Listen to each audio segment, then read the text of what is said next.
My husband grew up one of 13, very, very poor, pretty much lived in poverty, and moved to Colorado with $500 in his pocket and a dream that so many of our small business owners have.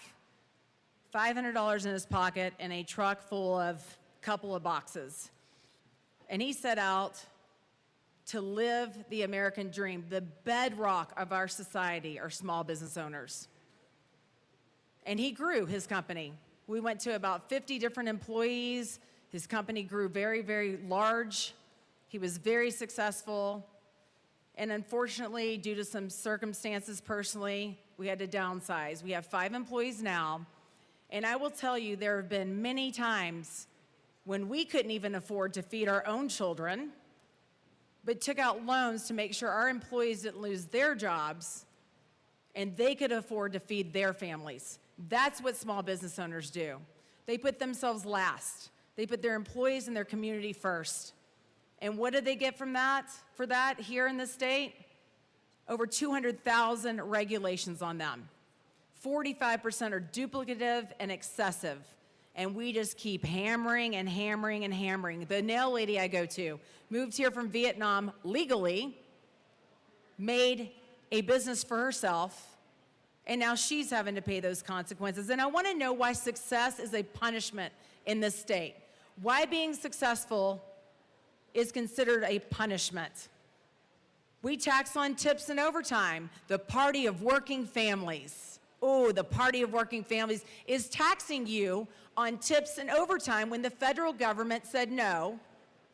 We in the state of Colorado, I mean the Democrats in the state of Colorado, are going to tax your tips and your overtime. And then they had the audacity when they the Republicans brought a bill forward yesterday to stop the nonsense, to have someone come and testify that the people working for overtime make over $500,000 a year. Do you believe that, Colorado? Because it's nurses and construction workers and firefighters that are working for overtime. It is the servers in the restaurants that are working 3 jobs, and now we're going to tax them, the working families. Back to the bill that is about QBI deduction, please. Madam Chair, I would like a little bit of leeway because other sponsors have come up and talked about this, and I would like the same leeway. Thank you. I'm going to give you statistics on what has happened in here because we've talked about it, right? It's HR 1's fault. It's HR 1. They've brought it up, not me. The problem is over the past 7 years, Democrats have run state government by themselves. According to the latest employment data from the Bureau of Labor Statistics, each of the 7 states that border us saw increased employment growth, but Colorado was exceptional. Yay, another great statistic, because employment actually decreased here. We're the only state surrounding us that employment actually decreased. Wonder why?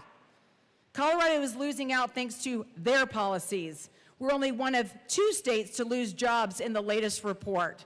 Why? Because businesses are closing, and now because of this bill, more are going to be closing. And guess what's going to happen to employment? Woo, it's going to sink. Taking a bigger view, from 2023 to 2025, national employment increased 2%. Employment in Texas, great red state, rose 5.6%, but employment in Colorado rose 0.6%. Wah, wah, wah. On the flip side, unemployment in Colorado has increased 3 times faster than the national average. Man, we are blowing the statistics out of the water. Maybe it's because we're the 6th most regulated state in the country when it comes to business. So let's add another blow to the small business and self-employed individual community by passing this bill and pretending like it's going to be bad for the corporations and the big box vendors. No one believes that. No one believes that's what's happening. And state government spending has grown $32 billion in fiscal, we have grown state government $32 billion, 2020 to 2021, $46 billion in fiscal year 2025 to 2026.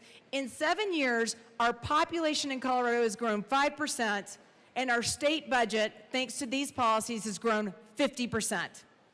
So don't blame the Republicans for this, and certainly don't blame HR 1, because these are the statistics, and these are the facts.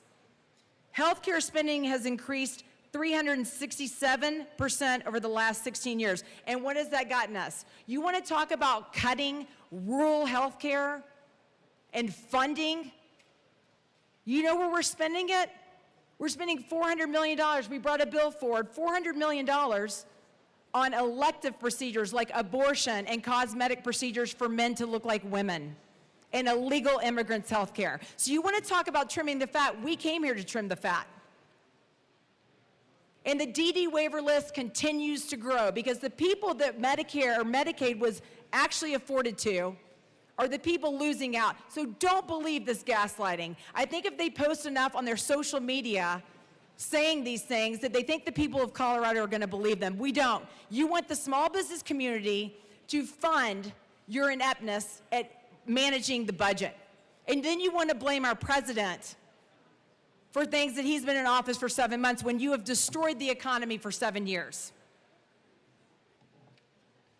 You have been fiscally irresponsible, and now small businesses are going to have to pay the consequences of it, and it is not right. And we are not going to sit here and let you continue to gaslight the people of Colorado. This is a horrible bill. It is not fair to the small businesses in Colorado, and we're not going to let that happen. We're going to get it out, whether the media wants to cover it or not, and we're going to let the voters know that Democrats are responsible for this budget shortfall, and they're trying to put it on the backs of small businesses. Vote no on this bill.